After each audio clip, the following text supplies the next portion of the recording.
Hello friends, welcome back to my channel. আজকে আমি আর মাম্মাম মিলে ভিডিওটা স্টার্ট করলাম।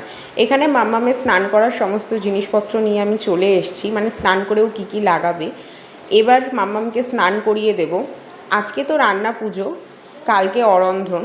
তা এখন মাম্মামকে স্নান করিয়ে দিয়ে আমি রান্নাবান্নার দিকে চলে যাব, মানে দিনের বেলা যে রান্নাটা হবে সেটা। আজকে রান্না করেছিলাম হচ্ছে আলু দিয়ে ফুলকপির পাতা ভাজা, তার সাথে এখানে পুঁই শাকের একটা তরকারি ছিল, আর ফুলকপি আলু দিয়ে একটা তরকারি আমি করেছিলাম। তো এখন বিকেলবেলা হয়ে গেছে, মাকে বলেছি তুমি সবজিগুলো কেটে দাও, আমি রান্না করে নিচ্ছি। মা এখানে আলু কাটছে, এখানে আরও অনেক রকমের সবজি রয়েছে, যেমনি কুমড়ো, তারপর হচ্ছে পুঁই শাক, বেগুন, পটল। এখানে ডাল বসিয়ে দিয়েছি, ডাল শুকনো হবে, আর তার সাথে আলু ভাজাটাও, মানে আলু সেদ্ধটা বসিয়ে দিয়েছি। তারপরে এখানে বেগুন ভাজা হচ্ছিল, আর এই সাইডে ভাতও আমি বসিয়ে দিয়েছি আরেকটা গ্যাসে।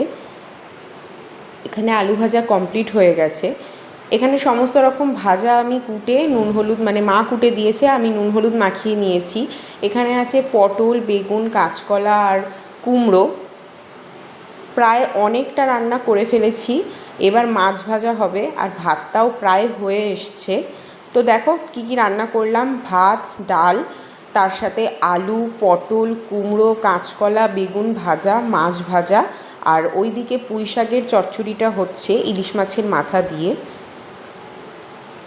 আর হচ্ছে নারকোল ভাজা। ওইখানে নারকোলটাও বসানো আছে ছোট্ট বাটিতে। গ্যাসের অবস্থা খুবই খারাপ, এতগুলো রান্নাবান্না যেহেতু করেছি। এখন ঘড়িতে প্রায় বাজে 12:30। সমস্ত রান্নাবান্না কমপ্লিট করেছি, তাড়াতাড়ি হয়ে গেছে অন্যবারের তুলনায়। অন্যবারে আরও বেশি দেরি হয়, এবারে তাড়াতাড়ি হয়ে গেছে, যেহেতু মাম্মাম খুবই ছোট, ওকে আমাকে দেখতে হয় রাত্রিবেলা। অবশ্য বিরক্ত করে না, কিন্তু তবুও আমারও তো একটা শরীর, আমাকেও দেখতে হবে। তো যাই হোক, এখন তো ঘুমোতে যাব। সমস্ত কাজ কমপ্লিট করে ফ্রেশ হয়ে নিয়েছি।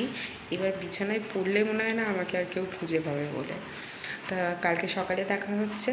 এখন তোমরা রাতে ঘুমিয়ে পড়ো, আমিও ঘুমিয়ে পড়বো। কালকে সকাল থেকে আবার ভিডিওটা স্টার্ট করব। কালকে সকালে অনেকেই আসবে বাড়িতে, তো সারাদিনটা কীভাবে কালকে কাটাচ্ছি সেটাও তোমাদের সাথে শেয়ার করব। পরের দিনকে মাসি এসছিল, দিদুন তো আমাদের বাড়িতেই থাকে, বাবু এসছিল, তারপর দাদুও এসছিল। সকাল থেকে আর কোনো ভিডিও করতেই পারিনি। এখন ঘুরতে বাজে হচ্ছে বিকেল 4:05। এই সবে খাওয়া দাওয়া করে সমস্ত কাজকর্ম করে উঠলাম। এই যে মাম্মাম উঠে পড়েছে, ঘুমোচ্ছিল, মানে আমি ঘুমোতে এসেছি, উঠে পড়েছি, এটাও রোজকার কাজ। তো যাই হোক, এখানেই ভিডিওটা শেষ করছি। আমাদের রান্না পুজো হচ্ছে ইচ্ছে রান্না পুজো, মানে রান্নাটা খালি করা হয়, মনসা পুজোটা আমরা করি না, ওটা আমাদের হয় না করা। তো যাই হোক, তোমাদের কেমন লাগলো